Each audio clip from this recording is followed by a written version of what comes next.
Hi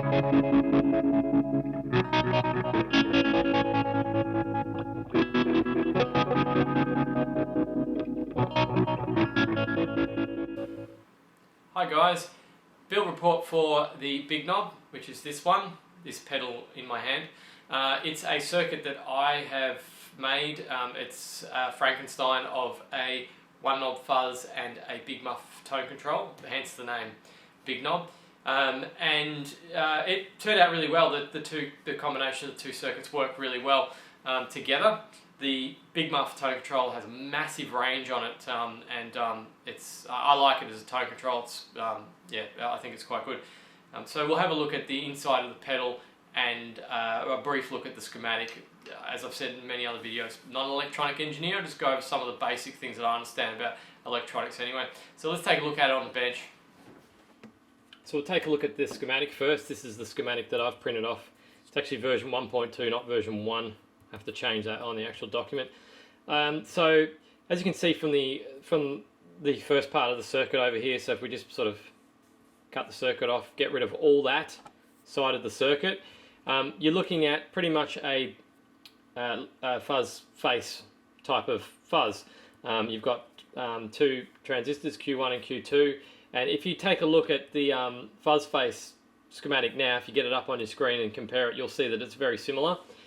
There's a addition of a 220 picofarad capacitor there. I think maybe, correct me if I'm wrong, but I think maybe that is to simulate perhaps the effect of germanium transistors. I think because germanium transistors have a bit of capacitance where silicons don't, I think. Could be wrong. And basically the configuration is exactly the same, and from what I've read, when you've got a Q1 with no resistor on the emitter, that is pretty much configured for maximum gain. So that's how you can, so on some circuits you can see that there's a gain control if there was only one transistor. You'd have a gain control here with a potentiometer and sometimes a capacitor, and that would be, so if you increase the resistance then the gain would be going down, I'd assume. So that doesn't have a resistor on it, so it's at maximum gain. And this configuration where one feeds directly into the base of the next one is also at maximum gain. So it's a high gain sort of fuzz pedal that you can deduce from that, I guess. So pretty much everything's the same. The gain control for the fuzz face is down here. I think, I'm not looking at the fuzz face schematic now, but I think maybe that's where the potentiometer is. So you could change R6, if you wanted to mod this, you could change R6 for a gain control, and I would assume that that would work. Of course, you're going to want to test that before you commit to it. So the rest of the circuit is actually the tone control. It actually is, it takes up more room than the actual fuzz, the fuzz circuit, the gain stages. So the first part of this bit is from here to here. This section in here is the big muff tone control, as you can see, because it's got tone pot there. So it's, again, from my meager understanding, I think it's pretty much blending between a treble cut and a bass cut. So if you just imagine that arrow going up and down on that tone control, you're kind of selecting either those two or those two. So if you can imagine that there's a lot of bass, I'm not sure which is bass and treble, just by looking at it. I can't remember. Let's just pretend this one's bass. So if you can imagine bass running through this one and treble running through that one, when this tone control goes up, you're kind of selecting bass. When it goes down, you're selecting treble. I know that's a sketchy description, but I think half the trouble understanding electronics is just the concept. So if you can just accept this concept as bass, treble, and this as a selector, so it's kind of blending between the two. So you know, if it's three quarters up, you're selecting 3/4 of that and 1/4 of that because you've got more resistance going. You've got more resistance going in that direction. You do in that direction. I hope that makes sense. Anyway, so that's the tone control, and that's roughly how it works. And then you've got this capacitor here, which is a DC. Pretty sure it's a DC decoupler. And then that goes into the. This is a recovery stage for the big muff tone control, because the big muff tone control is notorious for sucking volume out. So you need to recover that before you go to the volume control, which is also just sort of the higher up this arrow is, the more of that full volume signal you get. So if it's closer to ground, you get less, and when it's touching ground, when the output is touching ground, you get nothing, obviously, because ground is nothing. So you get 0 volts on the output and you don't get a signal. That's, again, roughly how the volume control works. I've talked about that volume control a million times in a lot of my other videos, but you see it everywhere, so it's probably worthwhile mentioning again. So that is briefly how the circuit works in my sort of in my my best hobbyist description. Let's take a look at the actual pedal now. So this is it. It's very basic as far as aesthetics goes, because again, as I've mentioned plenty of times, I'm lucky if I can even build a pedal, even put an effect inside a box these days, let alone make it look fancy. Wish I could, because I enjoyed that part of the process, but it's very difficult. I've got 2 children, I've got a web store, I've got a YouTube channel, I've got a day job. Very, very busy, I'm sure you can understand. So it turned out okay anyway. I was going to put silver stickers on this one so you could see them better, but I chose aesthetics over practicality, unfortunately. But I'll just remind you which is which before we start the sound demo anyway, so you can keep track of what I'm actually changing in the actual sound demo. And there was a little bit of a, oh, there's some blue tack. I'll get that off the back. I'm going to use that in the sound demo to stop the pedal from slipping around on the floor.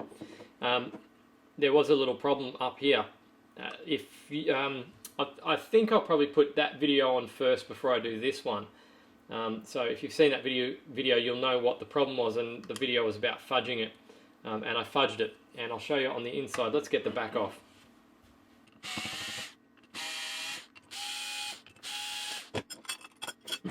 So I went back to an old school sort of setup for this one, and it was kind of slightly regrettable because I had a number of issues. The first one is I used the switchcraft jacks, which I used to use a lot. I've actually got about 10 or 20 of them in my parts box, and I just thought, look, I'll just use them up, because I was going to use these little mini monos, which you see me talk about all the time, and I wish I had of, because they just, going back to those switchcrafts, it might not show up on the video, but they just take up so much less room, gives you more room for error and more margin for error. And then I also went for a switch DC jack up the top there, excuse me, just had lunch. Switch DC jack up the top there, and again, in this old school layout where you got the DC jack up the top instead of on the side, sorry, that side, and you're using a large DC jack like the switchable ones are, you waste a lot of room up the top there. This is a huge amount of room for the battery, and I've actually used my own drilling template, so I'm going to adjust this. I'm going to move things around a bit for people that want to follow the drill template. That's obviously got to come down a bit, and because there's plenty of room for a battery. Let me grab one. As you can see, there's loads of room for a battery there. You can almost fit 2 batteries there, really. So that can come down probably, well, just to be safe, 1/2 centimetre. And then you'll have a bit more room in here. And also, if this switchable DC jack's going to stay there, the PCB has to come down a little bit as well. So I'm actually thinking about just redoing the whole layout. That can come down 1/2 centimetre, make a bit more space, and the DC jack can go over on the side here. That's the more modern way of laying out. Having these DC jacks on the side here near the input jack or the output jack is really, I find it annoying, because you've got to run your DC cable down into the side. I just think it's a bit annoying. They usually don't. The ones I've got don't reach effectively, but it solves the problem of this business going on, where you've got this DC jack's meant to actually come down further. I'll talk about that. I was talking about with fudging it in a minute.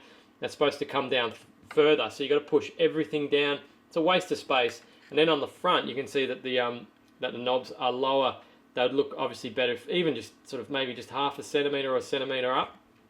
It would look better. It wouldn't look quite so centered. So yeah, I think I'll change it so the DC jack's on the side for the final version of the build PDF. I'll just fix that up, and you'll know that I've changed it because the DC jack will be on the side there. So I didn't use any. Sorry. Before I move on, yeah, the fudging. So that little black ring there was actually again, I can't remember what it was, a foot switch, but it had a black washer on it, like this, which is what that is. But I didn't end up using the black washers. I had a couple of them on there. I didn't end up using them, so I just threw them in my parts box. That I might be able to use that one day, and it worked out perfectly. It almost looks intentional. It looks like it looks like it's part of the DC jack from the outside. So that worked out really well. I'd rather do that than use an external DC jack. They just look hideous. I don't like them. I only use them if I'm really stuck. So again, in case you haven't seen them, that's them. So that's the external, and that's the internal. And as you can see, it doesn't take up as much room because you've just got the lugs that stick in on the inside and that little black part there. Whereas these ones, it goes the other way around. They look much neater, but they take up a hell of a lot of room on the inside of the pedal. So that's one way of fudging it. So that was an error that I just could not get around. I actually tried to lower that as far down as I could. There's just no room for those lugs. They're almost touching the components. So I just went, look, I was actually going to put a nut, one of these nuts on the outside, and I thought, I wonder if that will fit. Put that on, bang, fits, because that's a 12mm DC jack, and that's 12mm as well. And I knew that because I just drilled the holes. I thought, oh well, they're both 12mm. Maybe I'll try a white washer, and then I saw the black ones. Bada bing, bada boom, perfect. Worked out great. So that's pretty much that's the circuit on the inside. So a lot of that, as you know now, is the big muff tone control, and that Q3 is actually the transistor for that. That's a 2N5088. There's not really much use changing that transistor. It's just for the recovery stage. It's not going to make a huge difference on tone. But there are a few options for the Q1 and Q2, and I actually tested last night. I won't talk too much about this. I'll talk more about it in the sound demo. Yeah, so I'll talk more about this in the sound demo. But yeah, germanium MPNs actually sound fantastic in it, and it's obviously going to be sounding more like a fuzz face with those. But yeah, you can use them if you've got a couple. Chuck them in, and the ones I'm using are, I think they're only about 60 HFE each, so they're not even that high, and that sounds fantastic. So I'll include a few sound samples of the silicons and the germaniums, just so you can see if it's worthwhile the extra expense buying the germaniums. So also on the topic of the transistors, the ones that I'm using are the S9013, which I've got on my web store. They're very low. They're quite low HFE. They're about, I measured a couple before I started the video. They're about 100. They range slightly. They're pretty close, but they range from 130 to about 150. There for anyone playing along at home. It's not going to focus while that's in the view. It's probably still not going to focus. Anyway, you know what a transistor looks like. So they're the S9013, and yeah, they're between about 130 and 150. And I also measured another popular one that's used often is 2N3904s, but they measured between about 190 and 210, so they're actually a fair bit higher. This circuit's meant to have in it a BC108, I think, and a BC109. I'm not sure what HFE they're supposed to be, but you can do your homework with that. Just check out what their HFE is, and then select. You might end up going with one S9013 and one 2N3904, and have the lower one in Q1 and the higher one in Q2, like a fuzz face does, or something like that. Anyway, it does respond well to transistor changes, particularly the germanium ones. I think they sound very good. So let's move on now. We'll go to the sound demo. That'll be the next video, and hope you like this one. Hope you may have learned something or just found it entertaining. And thanks for watching. Don't forget to subscribe. Cheers.